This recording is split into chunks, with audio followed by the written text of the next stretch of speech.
you've spent much time near Belmont University in Nashville, you know about International Market. They opened their doors in 1975, a time when there wasn't a proven demand for international cuisine in this town. But Wynn and Patti Myint had a vision. They were both from Thailand, but met in Nashville. When he met Mom, she kind of gave him an ultimatum. Oh. I think she's the one that proposed, right? Basically. So she was like, she's like, I'm basically the best thing that's ever gonna happen to you, and if you don't marry me now, I'm gonna go back to Thailand. And wow. so a deal was made. And she ended up getting married to my father. And 1975, the same year they opened up International Market. So really my dad kind of had a vision as well. He wanted to introduce some kind of commerce in the Asian community that was not yet existent in Tennessee. And my mother was like, oh, this is my background. This is what our family did in Thailand. Okay. I know how to do this. Let's go.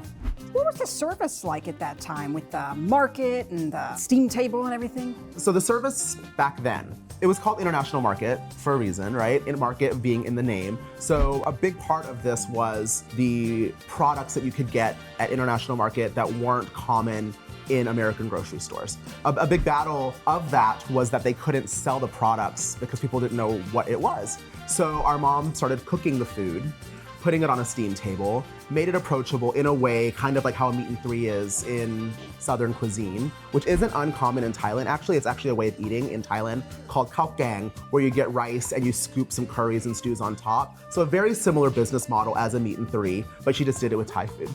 Oh, that makes sense. So people who already have that meat and three Yeah. culture are just like, oh, different meat and threes, but I love it. Exactly. That makes total And people would buy sense. the cans of stuff that she brought in.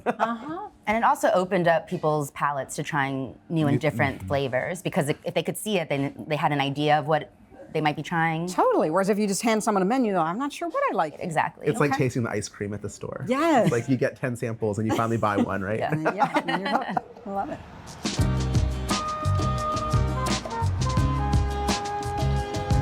How did both of you start getting involved in the business? Were you pretty young? Were you just kind of watching mom and team and wanting to get in there? You know, most kids want to leave the nest quickly and do summer jobs, but for us, it was kind of grandfathered in that our summer jobs were in the restaurant. We had no choice. It was summer camp. Yeah, it was our summer camp. Yeah, that's what we did. We both experienced it, having to work the cash register.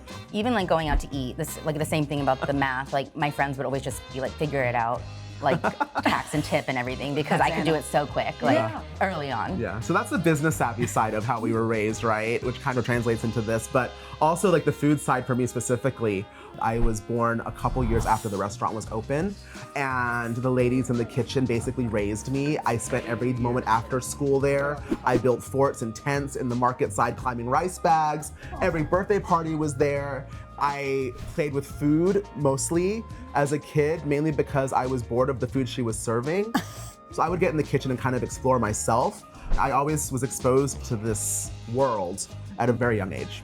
And then I was born 10 years later after the restaurant opened, and unlike Arnold, he was like very interested in the food. I was interested in the business and the money. Okay. And it kind of explains a lot of like our relationship here, because I loved staying up front. I loved dealing with the customers. I loved making the change. I loved counting money and like making stacks. I loved going to the bank with my mom. Like, it just translates so well to how we are as adults now, is that he's the chef and I'm the business side of the restaurant. And I also deal with like all the customers and the people, because I truly love it. And he truly loves what he does in the kitchen. So That's amazing. It translates So as a great complimentary. Yeah. The Myint sold their original location to Belmont University, and the restaurant closed its doors in 2019. But after working as a buyer at Macy's and living in New York City for years, Anna realized that what she enjoyed about this work in retail, she could get at International Market. So Anna and her mom developed a plan to work together for the next iteration of the restaurant. Unfortunately, Patti Myint passed away in 2018 and never saw it come to fruition. But she knew Anna had a vision to carry on the legacy. During this time, Arnold had become a celebrated chef, so naturally Anna tried to lure him back. Now, what sold me to come back initially was the fact that we're opening up International Market again.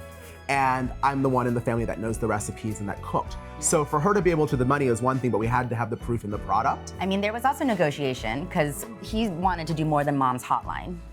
And he was like, I can do so much more, like I can be more creative. And I was like, fine, because International Market is the hotline, so we'll keep that as lunch, and then International Market 2 can be dinner, and that can be your baby. Yeah. And so that was the negotiation to really get him, hooked him in.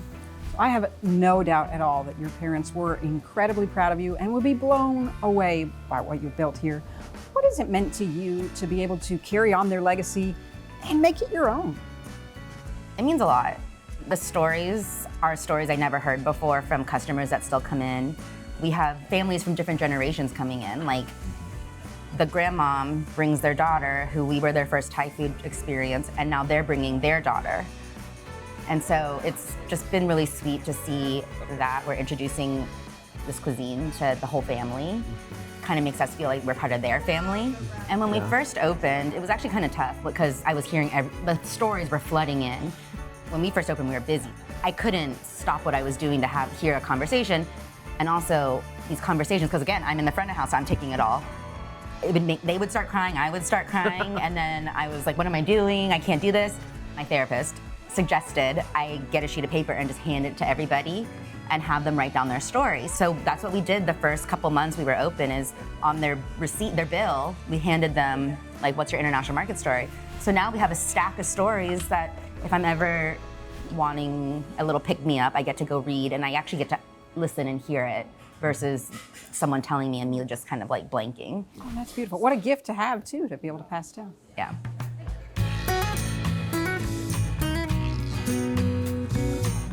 Tell me more about certain popular dishes. What would you say are kind of the top ones that people order, and what do you think they love about them? Oh, that's a trick question. Oh, I didn't even know. So what do people order the most isn't exactly what we most pride ourselves on. Okay, well, I'd like to hear both then, yeah. So, you know, you think of a Thai restaurant and you have some go-tos. So obviously we have a dish that's number 30 on my menu, right? The way 30. I design it, but it's the number 1 on the order list, which is kind of, it's a little bit of a struggle, but that's okay, I get it. It's pad Thai. I don't really advocate for that. It's just a gateway It's a gateway dish for, it really is. Okay. If you dig deeper, it was a government kind of propaganda from Thailand to introduce Thai food to the world. So for me, it's one of these, I call it the pumpkin spice latte of Thai food. But because you're in our walls and you came in, we have other things to offer. Now, our signature dishes that we're most proud of, I mean, we're in Nashville, right? And I think it's pretty ballsy to say that I have a fried chicken on the menu, that why would you put a fried chicken on a Thai restaurant in a city that's known for fried chicken? Well, truth be told, there's fried chicken in almost every country, and there's actually a city in Thailand called Hat Yai that serves and is known for their Thai fried chicken. So that's kind of our new signature move, is that Thai fried chicken. The things that we're doing and playing with within these walls are definitely Tennessee cooking traditions with Thai flavor. We do a lot of braising and smoking, like barbecue, of our meats. We have a beef dish and a duck dish that's basically a slow stewed Thai flavored soy braise, but then we throw applewood smoke onto it. So it almost gives you that like barbecue hint with the Thai sass. I also love that in the work that we've done with media and press, publications like Southern Living shouted us out for being one of the top Southern restaurants. My cookbook even being a top 5 Southern Living cookbook, but I'm not making ham biscuits with pimento and cheese. I'm doing Thai food. And also when the James Beard Foundation gave us a shout out as a significant restaurant in the South, are we a definition of Southern cuisine or the landscape of what Southern food is? And for me, that is really cool because we are. We are a Southern American food story that happens to serve Thai food in Tennessee. So for us to have that identity, more so than the accolades and the trophies, is so significant to what maybe my mother unintentionally put out there in the world, but unquestionably deserves.